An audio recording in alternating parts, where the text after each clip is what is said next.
네, 안녕하세요. 오늘은 다가올 하락장에 대비하는 방법 두 번째 시간입니다.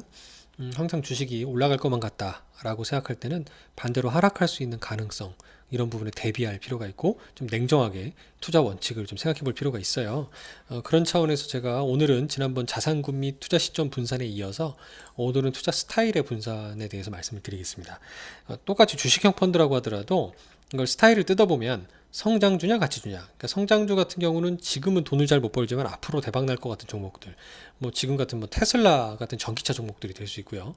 뭐 가치주라고 하면 돈은 지금 잘 벌 수는 있습니다. 근데 반면 얘가 버는 돈에 이 돈으로 환산을 해보면 주가가 이 정도는 받아야 된다 싶은데 그거보다 저평가되어 있는 주식들이 있단 말이죠. 사람들이 아직 잘 모르거나 인기가 없는 그런 것들을 이제 가치주라고 하고, 이런 걸 잘 투자하는 분들이 뭐 워렌 버핏 같은 위대한 가치 투자자들 뭐 그렇게 얘기하잖아요. 이런 게 성장주 가치주고, 대형주와 중소형주는 우리 코스피 지수를 상장되어 있는 주식들을 쭉 순서를 세워봤을 때 1등부터 100등까지가 대형주, 그 밑에는 이제 중소형주 등으로 구분한다든가 뭐 이런 등등의 스타일 구분이 있다는 거죠. 이거에 따라서도 성과 차이가, 그리고 이 시장 국면에 따라 차이가 크다라는 겁니다. 그래서 분산이 필요하다는 건데요. 대표적으로 예를 들어 지금 미국채 10년물, 요게 이제 금리거든요. 이런 투자 스타일 중에 성장주냐 가치주냐는 요 금리 영향을 많이 받습니다. 왜냐하면 금리가 싸면 좀 돈을 빌리기 쉽잖아요. 이자가 적게 나가니까. 그러면은 조금은 공격적으로 투자할 수 있어요. 그러니까 공격적으로 투자한다는 얘기는 지금 돈을 못 벌더라도 앞으로 대박 날 수 있는 주식들에 손이 잘 나가는 거죠. 그게 바로 성장주죠. 근데 반대로 시장 금리가 상승하면 이자 비용이 좀 아까워지기 시작합니다. 그러면은 그거보다는 성장주에 조금 빼서 그래도 기업이 돈을 잘 벌고 있으니까 뭐 배당 같은 거 꾸준히 나오지 않겠습니까? 이렇게 배당을 좀 받아서 이자 비용 정도는 낼 수 있지 않을까라고 생각하는 투자자들이 늘어난다. 그래서 금리가 상승할 때는 성장주가 조금 불리해질 수가 있고, 상대적으로 가치주나 이런 배당주가 유리해질 수가 있어요. 이걸 실제 이제 사례에서 찾아볼 수 있는데, 지난 10년 정도 봤을 때 미국채 10년물이 이렇게 파란색이거든요. 금리가 갑자기 급등하죠. 급등하는데 급등하고 잠깐 멈춥니다. 그래서 이때 상황입니다. 요새랑 좀 비슷하죠. 근데 이때가 보라색, 우리나라에 보면 한국밸류 10년, 회사 이름에도 밸류가 들어가 있어요. 가치 투자를 잘하는 한국밸류 10년 투자라는 펀드를 보면 동기간 거의 40% 이상의 50% 가까운 높은 수익률을 기록하는 걸 볼 수 있습니다. 배당주가 유리했었죠. 근데 반면에 이후에 금리가 하락하는 국면, 2018년도부터는 쭉 금리가 하락을 하죠.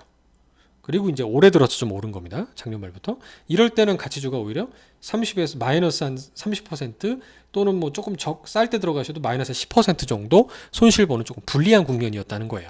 근데 그런 반면에 그 펀드 이름에 KB 그로스 포커스, 그러니까 KB 자산운용의 상품인데 이름에도 그로스가 들어가 있습니다. 그로스가 성장이라는 뜻이잖아요. 성장형 펀드는 어땠나 보겠습니다. 분홍색이 이제 펀드인데요. 아까 한국밸류 같은 밸류 스타일, 가치주 스타일이 막 40% 50% 무상향하는 동안에 얘는 거의 횡보합니다. 거의 뭐 플러스 10% 정도 겨우 나던가 뭐 거의 횡보하는 수준이라서 재미가 없습니다. 상대적으로 보면요. 그래서 이 당시에 돈들이 전부 다 가치주 펀드로 빨려갑니다.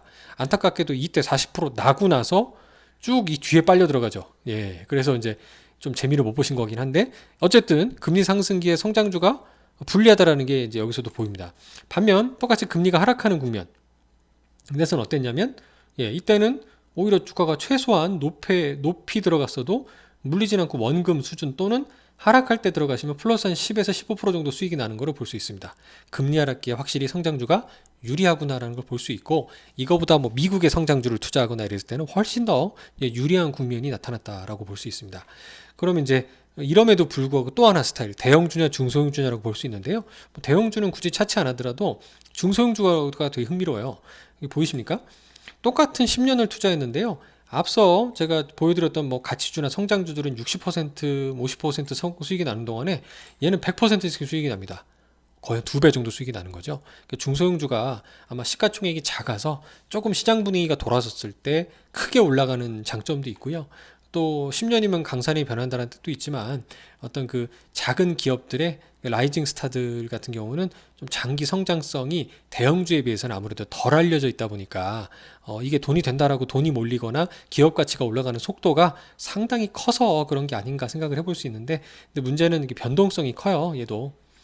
그래서 국면에 따라서 투자하시기보다는 중소형주는 조금 장기적으로 투자하시는 게 이렇게 지나고 보니까 유리하구나라는 게 이제 의외의 결과로 나타나는 걸 많이 볼 수 있습니다. 제가 이제 NH 아문디의 성장 중소형주 펀드 예를 들었는데 요거 펀드 매니저가 사실은 좀 바뀌었거든요. 그래가지고 지금은 잘 모르겠습니다만 한때는 되게 유명한 분이 운용을 하는 상품이었다라고 볼 수 있고, 지금 2021년 이후로 보면 이런 것들 우리가 알고 있는 성장주들의 영역에 있는 뭐 IT, 뭐 반도체 이런 것들이 별로 안 보이죠.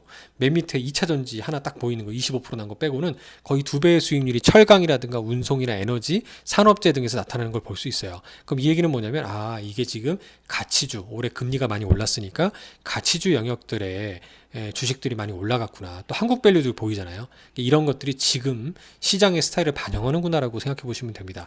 그래서 중요한 건 내가 그래도 그럼 잘 모르겠다. 그럼 성장주인지 가치주인지 뭐 대형주인지, 그러면 그냥 인덱스, 카카오의 한국 인덱스 하시거나 뭐 ETF 하시면 돼요.